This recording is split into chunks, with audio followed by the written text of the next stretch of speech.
Topic class 10 और class 12 दोनों के लिए इम्पोर्टेंट है। इस संबंध के बारे में हम पढ़े कि वक्रता त्रिज्या और फोकस दूरी में क्या संबंध है। तो इसके लिए हमारे को एक गोलीय दर्पण लेना पड़ेगा। यहाँ पर गोलीय दर्पण क्या होता है, किसी भी कांच का जो खोखला गोला होता है उसका कटा हुआ छोटा भाग जो होता है वो गोलीय दर्पण की तरह कार्य करता है। तो यहाँ पर हम एक गोलीय दर्पण लेते हैं। ये किसी कांच का कटा हुआ खोखले कांच का जो गोला होता है उसका कटा हुआ भाग है। जब इसकी एक सतह पर पॉलिश कर देंगे तो ये बन जाएगा गोलीय दर्पण। अगर आपने पॉलिश बाहर की सतह पर किया है तो अंदर वाले भाग पर परावर्तन होगा और ये गोलीय दर्पण जो है ये अवतल गोलीय दर्पण है। ठीक है, अवतल गोलीय दर्पण के मध्य में ये जो लाइन होती है ये मुख्य अक्ष होती है। मुख्य अक्ष दर्पण के जिस बिंदु से गुजरती है उसको कहते हैं ध्रुव, जिसको हम P से व्यक्त कर रहे हैं। ठीक है, गोलीय दर्पण जिस खोखले गोले का कटा हुआ भाग होता है उस गोले के केंद्र को कहते हैं वक्रता केंद्र। तो ये वक्रता केंद्र है जिसको मैंने C से नाम दिया। तो वक्रता केंद्र है ये दर्पण का ध्रुव है। ध्रुव P से लेकर C तक जो दूरी होती है इसी को कहते हैं वक्रता त्रिज्या। ठीक है, इसके मध्य में होता है F, कैपिटल F मुख्य फोकस, और मुख्य फोकस तक की जो दूरी होती है P से उसको कहते हैं फोकस दूरी। तो P से मुख्य फोकस तक की दूरी जो है वो फोकस दूरी कहलाती है। P से वक्रता केंद्र तक की दूरी वक्रता त्रिज्या कहलाती है। हमें R और इस F में संबंध निकालना है। संबंध निकालने के लिए हम यहाँ पर एक प्रकाश की किरण लेंगे जो दर्पण पर आपतित करेंगे। तो ये प्रकाश की किरण है,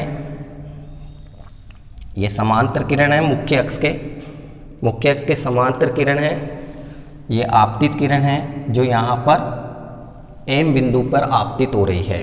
अब इस बिंदु पे क्या होगा, इसका परावर्तन होगा। जब समांतर किरण का परावर्तन होता है तो वो परावर्तन के बाद में मुख्य फोकस से गुजर जाती है।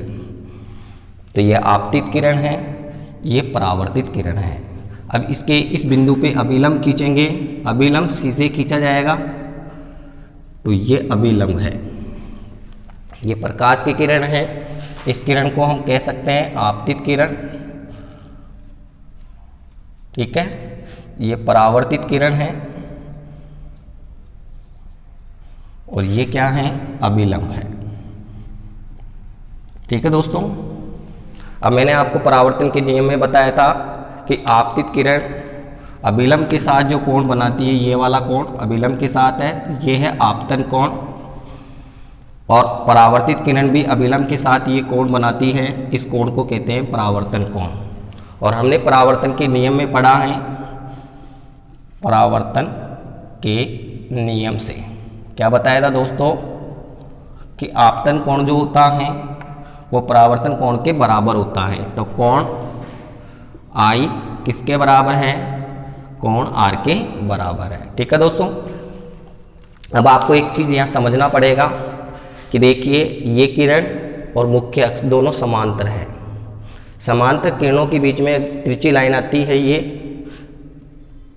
तो यहाँ पर दो कोण बन गए, एक यहाँ पर और एक यहाँ पर। देखिए दोस्तों, और ये कौन से कोण हैं, एकांतर कोण हैं।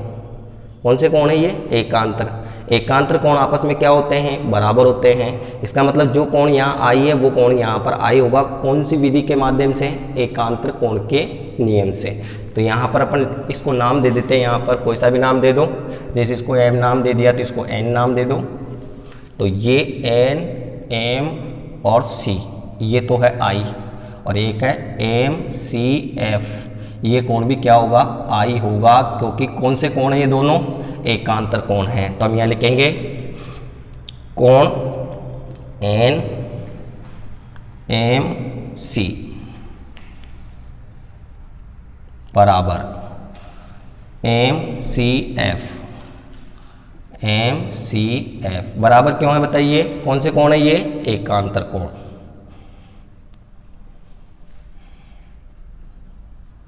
ठीक है दोस्तों, अब यहाँ आ जाओ आप, आपको ये दिखाई दे रहा है, देखो इधर एक त्रिभुज दिखाई दे रहा है, ये वाला।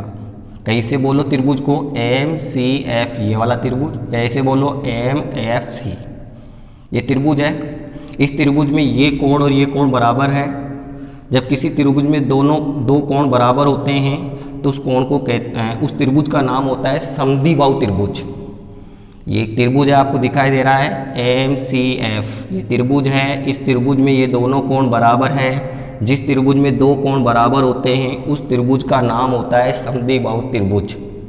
ठीक है, समद्विबाहु त्रिभुज में कोण के सामने वाली भुजाएं, जैसे इस कोण के सामने वाली ये भुजा है MF, इस कोण के सामने ये वाली भुजा है FC, तो ये दोनों भुजाएं आपस में क्या होगी? बराबर, क्योंकि ये त्रिभुज कौन सा त्रिभुज है? समद्विबाहु त्रिभुज है। तो हम लिखेंगे त्रिभुज कौन सा है? बोल दो MCF एक समद्विबाहु त्रिभुज है। समद्विबाहु त्रिभुज में कोण के सामने वाली भुजाएं आपस में क्या होती है? बराबर। कोण के सामने भुजा कौन है? I के सामने MF, और R के सामने कौन है? FC, दोनों बराबर हो गई है समद्विबाहु त्रिभुज के कारण। अब हम यहाँ पर लिखेंगे दर्पण का द्वारक छोटा है, यानी दर्पण बहुत छोटा है। दर्पण बहुत छोटा होगा तो ये M किसके नज़दीक पहुंच जाएगा? P के।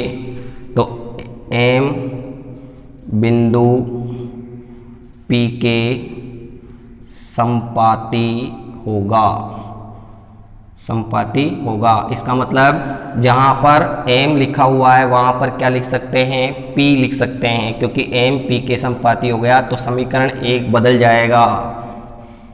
समीकरण 1 से M की जगह क्या लिखेंगे? P, तो PF बराबर FC। समीकरण नंबर कितना हो गया दोस्तों? 2।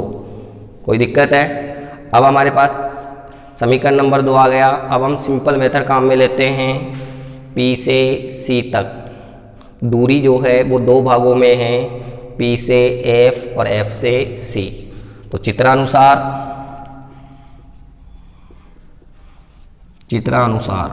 क्या है? P से C तक की दूरी 2 भागों में है, P से F और F से C। अब आप देखिए समीकरण 2 से, बोलो दोस्तों समीकरण 2 में FC किसके बराबर है? PF के बराबर है, तो यहाँ पर PF लिखेंगे। तो PC बराबर PF प्लस PF।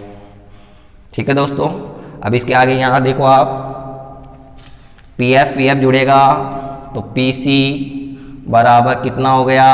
2PF। अब आपको मैंने यहाँ पर लिख रखा है P से C तक की जो दूरी है वो वक्रता त्रिज्या है, तो ये PC के स्थान पे आ जाएगा R। P से F तक की दूरी कौन है? फोकस दूरी है, तो ये आ जाएगा F, और आगे 2 है ही। तो बताइए R बराबर कितना प्राप्त हुआ? 2F। इसका मतलब वक्रता त्रिज्या फोकस दूरी के कितनी होती है? 2 गुनी होती है। ठीक है दोस्तों।